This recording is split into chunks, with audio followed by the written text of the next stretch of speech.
नमस्ते दोस्तों, कैसे हो आप सब।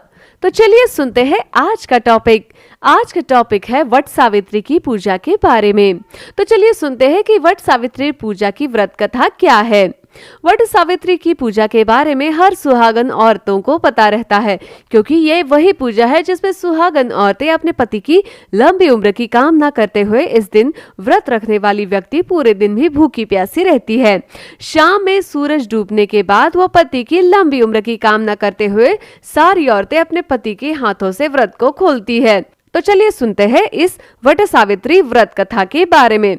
बहुत पुराने समय की बात है दोस्तों, जब एक अश्वपति नाम के राजा हुआ करते थे, जो आर्थिक दृष्टि से बहुत पैसे वाले तो थे। उनके पास किसी भी चीज की कोई भी कमी नहीं थी। यदि कमी थी तो केवल एक ही चीज की, और वो थी संतान की। ईश्वर ने राजा अश्वपति को हर सुख एवं समृद्धि से नवाजा था, बस उनकी किस्मत में संतान सुख ईश्वर देना भूल गए थे। इसी वजह से राजा अश्वपति बहुत ज्यादा निराश रहते थे। अश्वपति को बहुत सारे ऋषि तरह तरह के उपाय दे रहे थे। उन्होंने हर उपाय को पूरी श्रद्धा एवं भक्ति के साथ अपनाया था, लेकिन हर उपाय विफल हो गया और दिन प्रतिदिन उनकी आशाएं निराशा में बदलने लगी थी।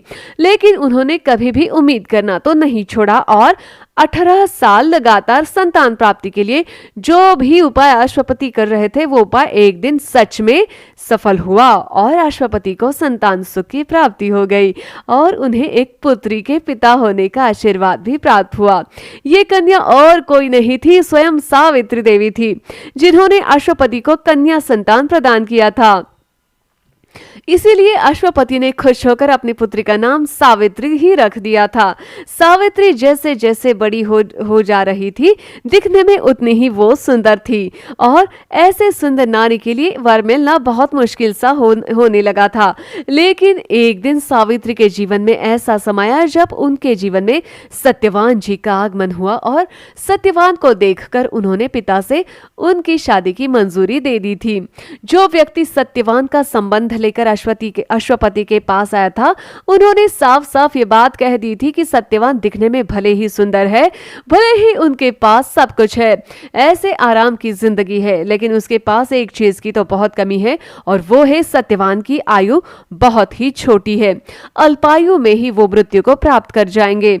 ये बात सच भी साबित हुई जब सत्यवान की मृत्यु छोटी ही उम्र में हो चुकी थी। सावित्री अपने पति से बहुत प्यार करती थी और शादी के बाद उनके अपनी संतानें भी नहीं हुई थी। इस वजह से ही सावित्री को जब पता चला कि उसके पति सत्यवान की मृत्यु हो गई है, तब सावित्री बिल्कुल सदमे में चली गई थी। उनके पास अपनी संतान भी नहीं थी और सावित्री और सत्यवान ने खुद के बेटे बेटियों का सपना देख रखा था।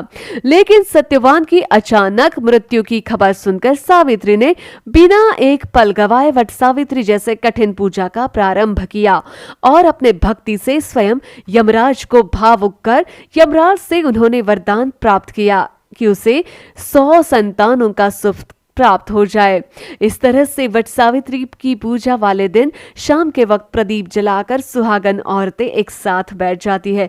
साथ में इस वर्ष सावित्री की पूजा का पठन पाठन करती है और साथ में सभी औरतें सावित्री की पूजा का पाठ पठन करती है और रात में पति के हाथों से व्रत खोलकर ही अपना उपवास तोड़ती है।